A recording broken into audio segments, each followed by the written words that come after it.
Chennai metro rail 2ஆம் கட்டத்தின் வழித்தடங்கள் என, இதனால் விளைய உள்ள நன்மைகள் என பார்க்கலாம் இந்த செய்தி தொகுப்பில்.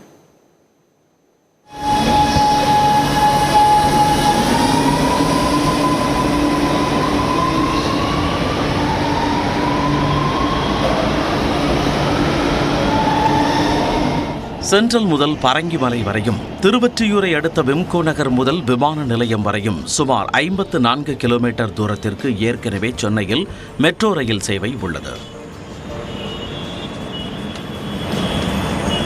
இதற்கு பொதுமக்கள் மத்தியில் நல்ல வரவேற்பு கிடைத்த நிலையில் அதனை மேலும் நீட்டிக்கும் பணி நடைபெற்று வருகிறது.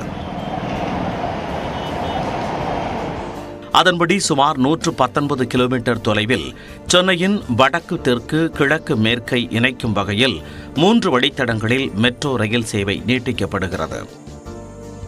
இதில் முதல் வழித்தடமான சென்னை மாதவரத்தில் இருந்து சிறுசேரி சிப்காட் வரை 45 கிலோமீட்டர் தொலைவிற்கு 50 ரயில் நிலையங்களை உள்ளடக்கி மெட்ரோ ரயில் சேவை அமைக்கப்படுகிறது. இதேபோன்று லைட் ஹவுஸில் இருந்து பூந்தமல்லி புறவழிச்சாலை வரை 26 கிலோமீட்டர் தொலைவிற்கு 30 மெட்ரோ ரயில் நிலையங்களுடன் ரயில் சேவை நீட்டிக்கப்படுகிறது. மாதவரத்தில் இருந்து சோழிங்கநல்லூர் வரை 47 கிலோமீட்டர் தொலைவிற்கு அமையவுள்ள மெட்ரோ ரயில் சேவைக்காக 48 ரயில் நிலையங்கள் அமைக்கப்பட உள்ளன. இவற்றில் 21 இடங்களில் பேருந்து உள்ளிட்ட பன்முக போக்குவரத்தை இணைக்கும் வகையில் மெட்ரோ ரயில் நிலையங்கள் அமைக்கப்பட உள்ளன.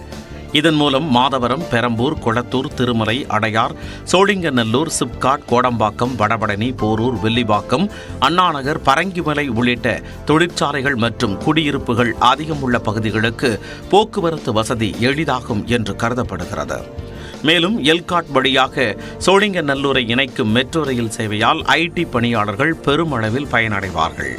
அனைத்திற்கு மேலாக சென்னை மாநகரில் போக்குவரத்து நெரிசல் வெகுவாக குறையும் என்று கருதப்படுகிறது.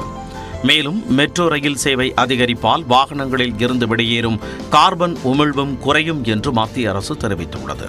மெட்ரோ ரயில் 2ஆம் கட்ட திட்டத்தின் மூலம் பலருக்கு நேரடியாக வேலை வாய்ப்பு கிடைப்பதுடன் மெட்ரோ ரயில் சேவை பயன்பாட்டிற்கு வந்த பிறகு புதிய மெட்ரோ ரயில் நிலையங்களை சுற்றி வர்த்தகம் செழிக்கும் என்று மத்திய அரசு நம்பிக்கை தெரிவித்துள்ளது. சென்னை மெட்ரோ ரயில் 2ஆம் கட்ட திட்டத்திற்கு மத்திய அரசு நிதி ஒதுக்கியுள்ள நிலையில் 2027ஆம் ஆண்டிற்குள் பணி நிறைவடையும் என்று குறிப்பிடப்பட்டுள்ளது. இப்பணிகள் முழுமையாக நிறைவடைந்தால் சென்னையில் 173 கிலோமீட்டர் தொலைவிற்கு மெட்ரோ ரயில் சேவை பயன்பாட்டில் இருக்கும் என்பது குறிப்பிடத்தக்கது. பகுஜன் சமாஜ் கட்சியின் மாநில தலைவராக இருந்த ஆம்ஸ்ட்ராங்கை தீர்த்து கட்ட 6 மாதம் காத்திருந்து கொலை கும்பல் ஒத்திகை பார்த்து கொலையை அரங்கேற்றியது குற்றப்பத்திரிகையில் தெரியவந்துள்ளது. கொலை நடுங்க வைக்கும் கொலை சம்பவத்தை நிகழ்த்தியது எப்படி? இந்த தொகுப்பில் பார்க்கலாம்.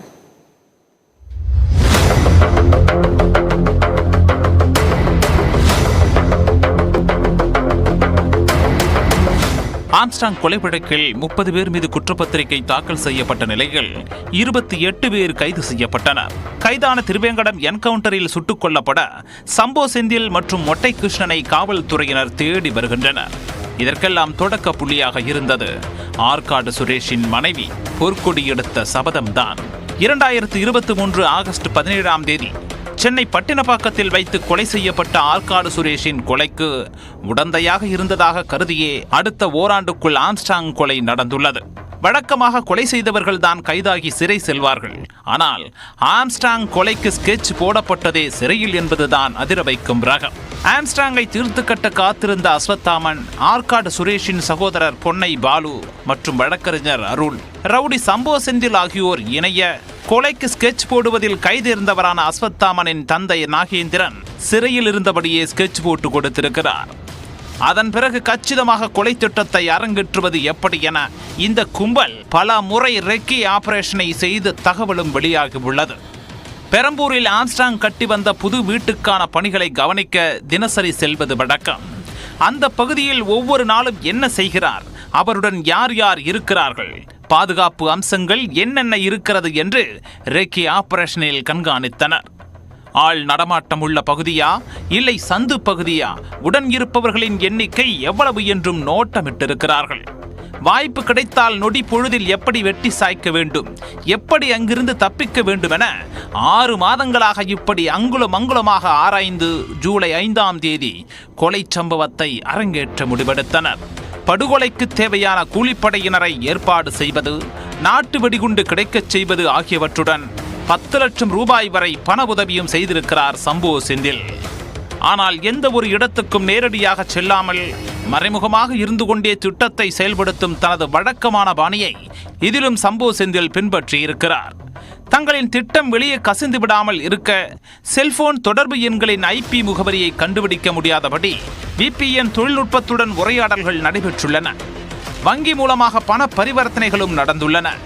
இந்த நிலையில்தான் திட்டமிட்டபடி ஆற்காடு சுரேஷின் பிறந்த நாள் அன்று மாலை ஆம்ஸ்ட்ராங் தனது புதிய வீடு கட்டுமானத்தை பார்வையிட்ட போது 11 பேர் கொண்ட கும்பல் அவரை வெட்டிச் சாய்த்தது.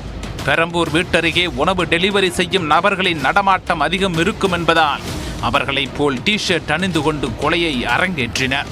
அடுத்த சில மணி நேரங்களில் காவல் நிலையத்தில் 8 பேர் சரணடைந்த நிலையில் 3 பேர் கைது செய்யப்பட்டனர். அவர்களிடம் நடத்தப்பட்ட விசாரணை மற்றும் தொழில்நுட்ப ரீதியிலான விசாரணைக்கு பிறகே சதியில் தொடர்புடைய பிற குற்றவாளிகளும் சிக்கியதாக காவல்துறையின் குற்றப்பத்திரிகையில் தெரிவிக்கப்பட்டுள்ளது.